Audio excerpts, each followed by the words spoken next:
Hey, g'day everybody. We are on Hobart's eastern shore on the South Arm Highway, and we're heading, I just thought I'd go for a ride. This is actually just to try out my new microphone lead. Rumour has it that if you're going to do any GoPro stuff with an external microphone, you need to buy the genuine GoPro microphone lead adapter. You can buy cheap ones on eBay, which I've always used, but apparently there's an extra pin in the GoPro unit that switches off the camera microphone that the others just don't have that facility. And I suspect that's why I was getting choppy sound, particularly from exhaust notes. So I shelled out $35 bloody. Let's hope it works.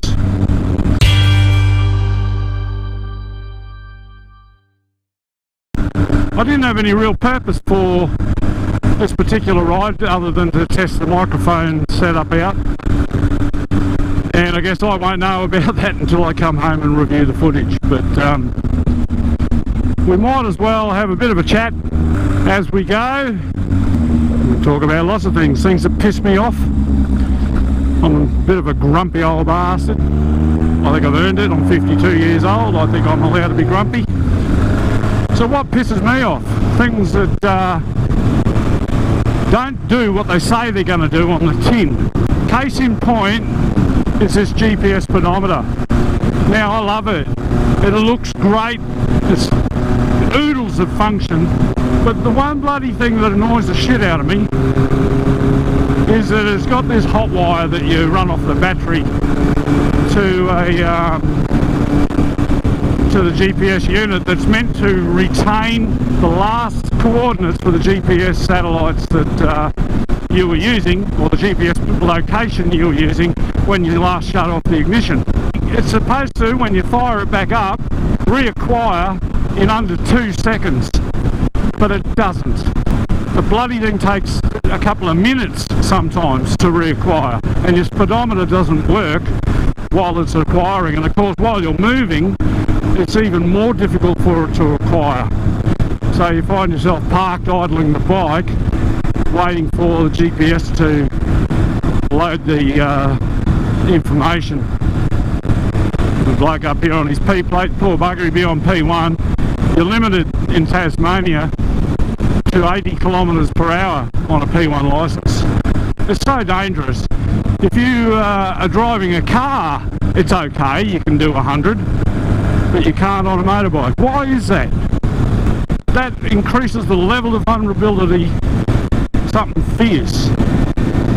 That poor bloke up there, like, the guy behind him's being reasonably courteous, but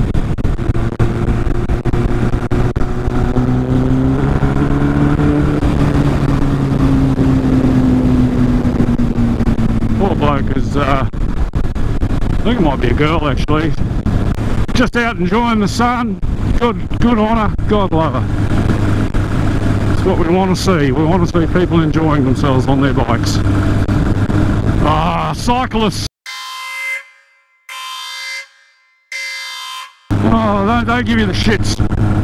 So, you want to go and get fit, that's fine. Do it on a bloody road that is appropriate. And these roads aren't.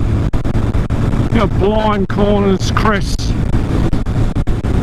Double white lines were put here because the authorities deemed that it was not safe to overtake. But now, because they're bleating all the time, these bloody bike riders, oh, everyone's trying to kill us. Well, that'll happen when you've got a speed differential of about 90 kilometres an hour and you're occupying space on a road where a car coming along here doing 100, they're a lot lower than we are, remember. Come around the corner and bang, there'll be 2 or 3 bikes here. And they're expected to give them 1.5 metres of clearance, which puts them in the lane beside us. Now, how is that safe? So you're coming along here and you think, all right, well that's not safe, I'm not going to overtake. So they just sit, the car will sit there doing 30 with other cars coming up behind it and motorbikes coming up behind it doing 100. So you come around this corner doing 100 and bang, there's a car doing 20 behind bikes. You do take a substantial risk when you make the decision to jump on a bicycle and go trotting along country roads with high speed limits. I don't want to overtake this bloke or this girl and frighten her, so I'll wait for an opportunity. This may be one, and it is. Give her a wave.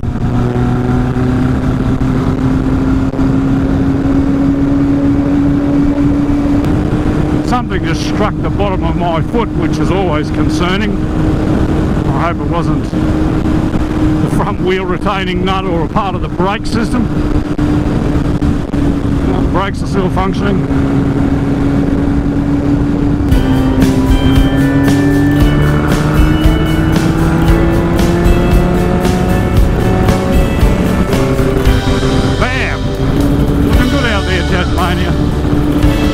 I think there's a shop down here somewhere. Look at that bloody great old place. I'm going to take a photo in front of that.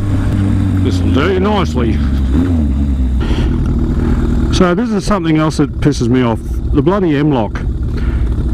It works great, don't get me wrong, and I've got the little radio frequency key sewed into my glove, which I don't even notice is there. But the TCI ignition on this bike is latching the relay in when it fires the coils. So if I go to turn it off, it just won't do it. Or it'll sort of cough and splutter a bit, but it'll keep running. What I have to do is stop the engine and then reach under and click it off.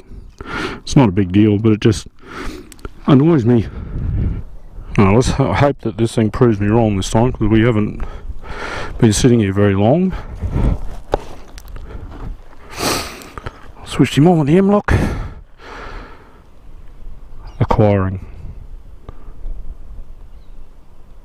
Yeah, see, that should already have acquired. So you find yourself here waiting.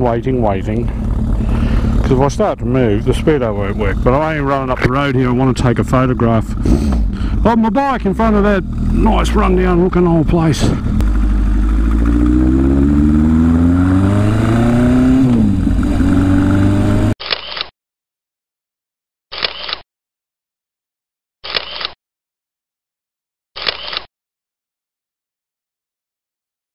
Thanks for tuning in. Don't forget to stay tuned, subscribe and like, and we'll be back with more of Andy's Motorcycle Obsessions. Bye for now.